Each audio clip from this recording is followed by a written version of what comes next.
أعوذ بالله من الشيطان الرجيم. بسم الله الرحمن الرحيم. ويستفتونك في النساء قل الله يفتيكم فيهن وما يتلى عليكم في الكتاب في يتامى النساء التي لا تؤتونهن ما كتبا. صدق الله العظیم. نن به د سوره النساء درس نمبر 88 شروع کو. په نن درس کې به آیات نمبر 128 129 او 130 ترجمه او تفسیر وکړو. ويستفتونک او طلب د فتوا کوي لتانا فی النساء په باب د ښځو کې، په باره د ښځو کې، یعنی د میراث باره کې. قل تو توایه ای نبی علیه السلام، الله یفتیکم، چې الله فتوا درکوي تاسې ته، الله حکم درکوي تاسې ته فیهن په باب د ښځو کې، وما یتلی علیکم او هغه شی چې لوستلی شي پر تاسې باندې، یعنی هغه حکم درکوي چې تاسې یایو په د قرآن شریف کې فی الکتاب، په دغه کتاب کې، په قرآن کې. فی یتاما په باب د یتیمانو، فی یتاما النساء په باب د یتیمانو ښځو کې، اللاتی هغه ښځې لا تؤتونهن چې نشي ورکولی هغو ښځو ته ما کتب لهن هغه څه چې دوی دپاره مقرر کړی شوي دي په میراث کې یا فرض کړی شوي دي په میراث کې. وترغبون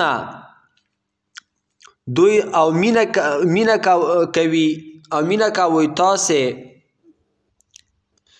ان تنکحوهن په دغه کار کې چې نکاح کې واخلو تاسې دغه ښځې. والمستضعفین او حکم درکوي الله پاک په حق د ضعیفانو کې تاسې ته، من الولدان هغه د یتیمانو ماشومان چې هغه ضعیفان دي، واړه واړه دي.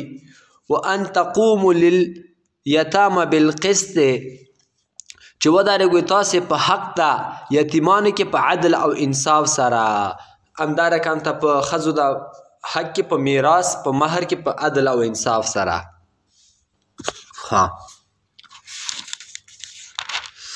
وما تفعلوا من خیر او هر څه چې کوئ تاسې له خیر څخه، له نیکیو څخه، فإن الله کان به علیما، پس بېشکه چې الله د پر هغه ښه عالم او هغه هم لکه له نورو اشیاو ور معلوم دي.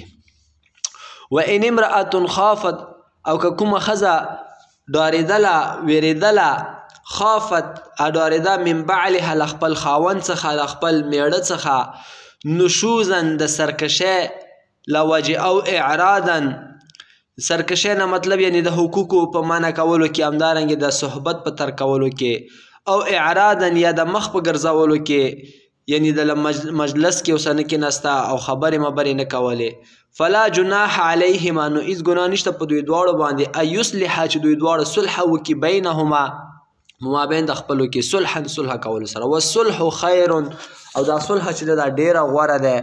واحضرت الانفس الشح، او حاضر کړی شوي دي نفسونه حرص ته، یعنی دا زړونو په منځ کې بخیلي موجوده ده.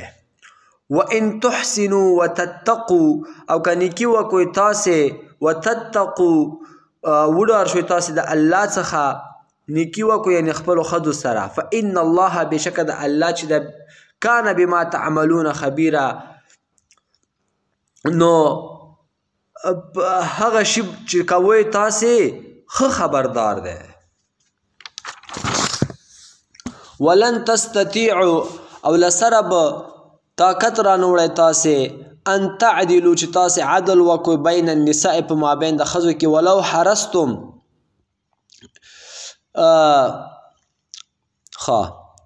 اگر که ډیر حرص وکړئ تاسې عدل ته. فلا تمیلوا کل المیل، نو مخ مګرځوئ تاسې په کامل مخ ګرځولو سره. فتذروها کالمعلقة، چې پرېږدئ تاسې دا ښځه په شان د ځوړندې شوې، چې نه یې طلاقوي او نه دا هغه مینه محبت ورسره کوي چې کوم حقوق د هغې نه پوره کوي. وان تصلحوا او که صلح وکړئ تاسې له خپلو ښځو سره وتتقوا او پرهیز وکړئ تاسې له ظلمه څخه فان الله بشک الله چې دی کان غفورا رحیما بشک الله د ښه مغفرت کوونکی د خطایاتو ډېر رحم والا دی د اجر او ثواب په انعام سره. وان یتفرقا او که سره بیل شول دواړه یغنی الله یعنی دا خاوند او ښځه په منځ کې طلاق راغی یغنی الله نو بې پروا کاندي الله کل من سعته هر یو له دوی نه له فراخۍ خپلې وکان الله واسعا حکیما او الله چې دی فراخ رحمت فضل او احسان والا دی حکیما او تدبیر والا دی چې هر کار له حکمت او مصلحت سره سم کوي. نن درس کې الله جل شانه ډېرې اهمې او ډېرې فایدهمند موضوع ته اشاره کړې ده چې موږ تاسې اکثره دغې موضوع سره مخ کیږي. موږ تاسې په معاشرو کې هر یو دویم کور کې داسې موضوعات څه کیږي مخې ته رسي. هغه دا چې الله پاک فرمایي چې د عربو کې اول داسې دستور و جاهلیت دور و اسلام نه مخکې چې دوی به ښځو ته میراث دا شیان نه ورکول. هغوی به وي چې دا میراث دا د میړونو ځوانانو سړیو حق دی ځکه چې دوی جنګیږي جنګونه کوي غنیمت راوړي مقابلې کوي نو دا میراث به هغه چاته ملاویږي چې څوک میدان جنگ کې موجود وي او ښځې خو جنګ نشي کولی نو دغو ته به میراث نه ورکوله. نو الله پاک رسول الله صلی الله علیه وسلم ته حکم وکړه چې د ښځو میراث به څه شي شروع شي ښځو ته میراث کې خپله حصه وټاکه. نو چې کله عربو ته معلومات وشوه نبي علیه السلام ته راغلل چې یا رسول الله مو اورېدلی دي چې تاسې ښځو ته میراث ورکوئ. نبي علیه السلام ته چې بلکل دا صحیح خبره ده. نو هغوی ته وایي چې میراث خو د هغه چا حق کېږي چې هغه جنګیږي تکلیفونه تېروي د خپل قوم خپل ولس نه دفاع کوي نو ښځې خو دا کار نشي کولی نو دوی ته د میراث ورکولو څه فایده. نبي علیه السلام چې نه میراث لکه څنګه چې سړیو حق دی همدا رقم ته د ښځو حق هم دی.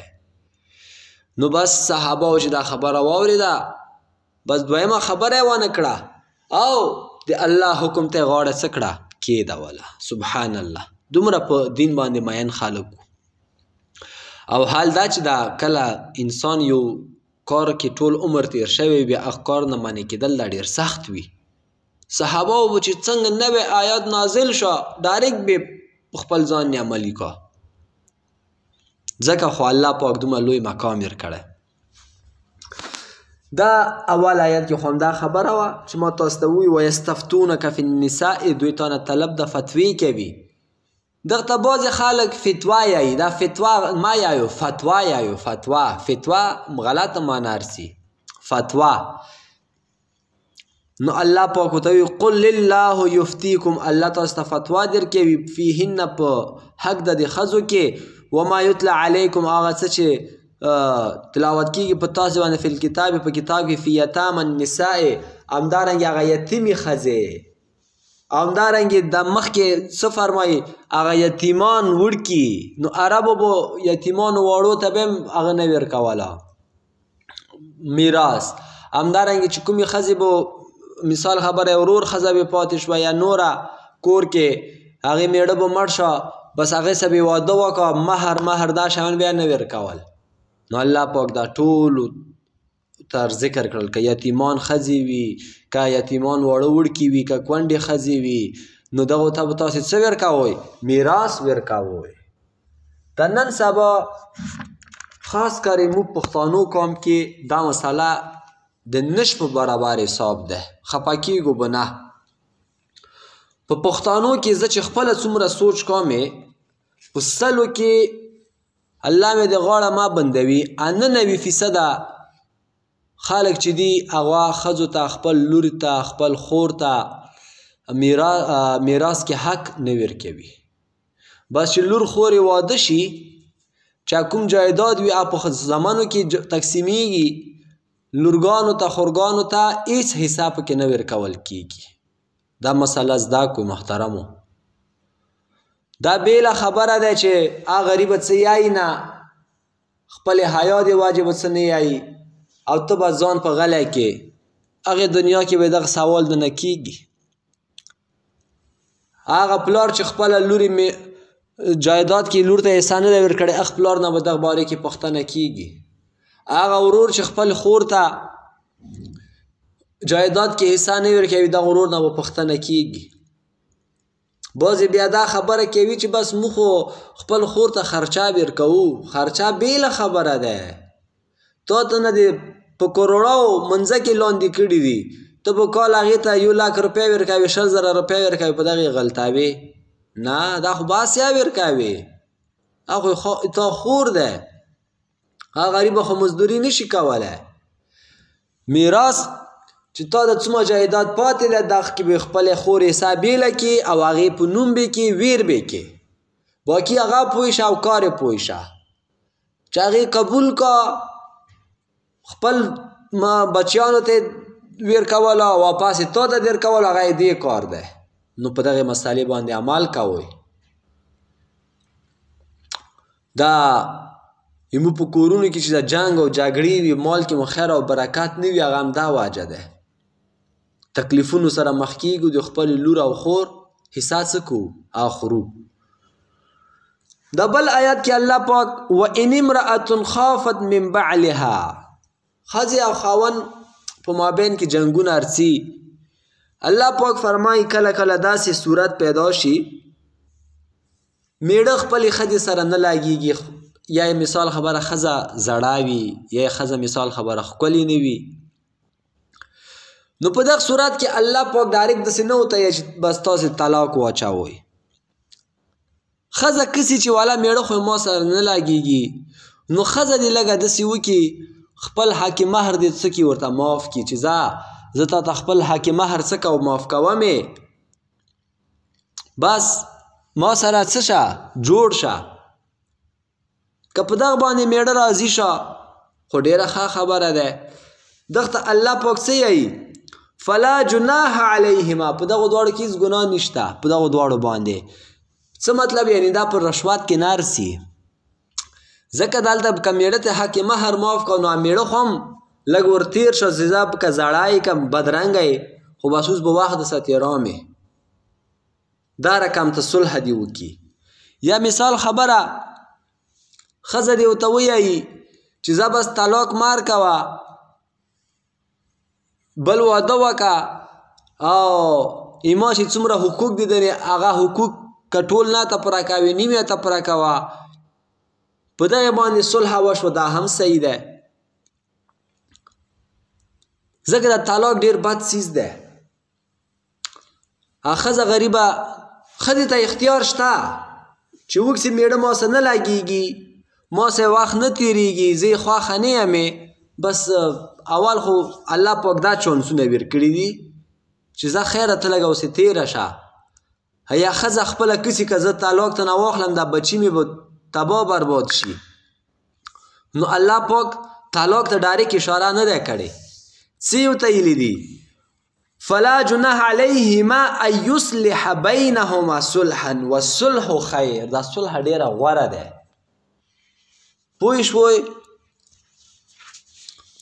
نو ښځه غریبه کسي که طلاق خلمې بچي مې تباه کېږي یا مثال خبره که طلاق واخلمې بل څوک به ما سره واده نه کوي دار په داره به ومې بې عزته به شمې نو دغه وخت کې ښځه دې څه وکړي مهر دې ورته معاف کړي یا دې ورته ووایي چې ځه بس بل واده ځان ته وکړه او ما طلاقوه او که ما ته پوره حقوق نشي کولی خیر دی ما ته لږ وخت ورکوه خو زه به تا په څه کې ومې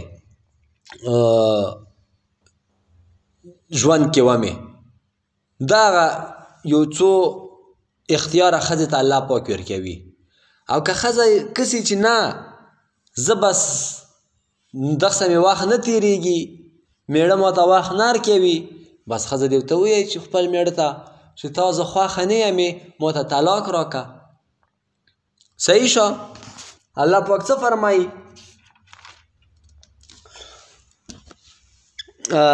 دا مخکې ذکر یایي وَإِن يَتَفَرَّقَا يُغْنِ اللَّهُ كُلًّا مِّن سَعَتِهِ. که چېرته دوی دواړو په مابین کې جدایي راغله، الله پاک څه دی؟ بې پروا به کاندي الله هر یو له دوی نه فراخۍ خپل، یعنی دوی دواړو باندې به ګناه نه وي، او میړه ته به بل سړي ته به بله ښځه پیدا شي، او دا ښځې ته به الله پاک نوره ژوند برابر کړي. ځکه ښځه خو پوهېږي چې دغسه مې وخت نه تېرېږي، بس دغه نه به طلاق واخلمې، څه به وکړم، بل چا سره به واده وکړم، هغې ژوند به بل ځای کې جوړ شي. دغه اسلام کې دغه چانسونه شته دي. ښه، یو خو داسې وي چې هغه یو نیم بیعقل وي، وچ په وچه ښځې سره ظلم کوي، وچ په وچه ښځې ته طلاق ورکوي، نو دا بیا ګناه کې ارسي. او دا څو صورتونه چې ما درته ووي دا بیل صورتونه دي. ښه،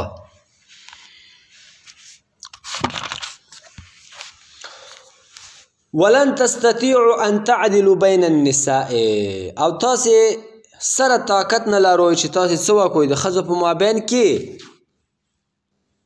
عدل وکړئ. څه مطلب؟ یو سړی د دوې ښځې لري، درې ښځې لري، څلور ښځې لري، خامخا یوه ښځه یا دوو ښځو طرف ته ډېر میلان وي، دا غیر اختیاري وي، دا مینه محبت. ښه، یوه ښځه په ډېره ګرانه وي، دا بله ښځه هم په ګرانه وي، خو هغه دومره په نه وي ګرانه، نو الله پاک دا بیا ګناه نه لري، ځکه دا مینه دا زړه دا خپل اختیار کې نه دی. خو دغه دا مطلب نه دی چې هغه تانې ډېره ګرانه ده بس هم هغې ته ټول وخت ورکوي، هره شپه هغې ته ورسي. نه، ته به چې تا د شریعت کوم تقسیم ټاکلی دی هغه به خپل کوې، باقي چې دا زړه یې ته هغ طرف ته ورسي په دغې باندې ته نه یې ګناهګار.